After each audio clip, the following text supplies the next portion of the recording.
আজ রথযাত্রা উৎসব বিভিন্ন জায়গার মতো পূর্ব মেদিনীপুরের মেছেদা ইস্কনের 14তম রথযাত্রা উৎসব পালিত হলো। প্রতি বছরই উপস্থিত মেছেদা ইস্কনের চেয়ারম্যান শুভেন্দু অধিকারী। তিনি প্রথমে প্রদীপ জ্বালিয়ে জগন্নাথ, বলরাম, সুভদ্রা দেবীকে বরণ করেন। পরে নারকেল ফাটিয়ে ঝাড়ু দিয়ে রথযাত্রার সূচনা করে। বহু দর্শনার্থী রথযাত্রা দেখবার জন্য এখানে এসে ভিড় জমান।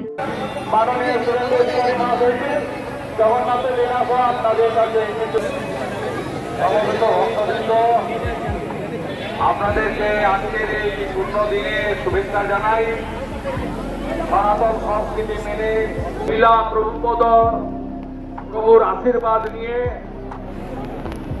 আমাদের গোবিন্দ প্রভুজির এবং তার সাথীবৃন্দের সকলের শুভকামনায়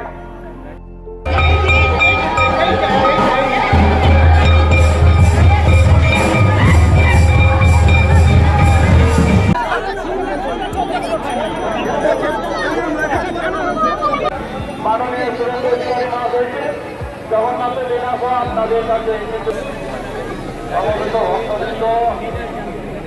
আপনাদেরকে আজকের এই পূর্ণ দিনে শুভেচ্ছা জানাই।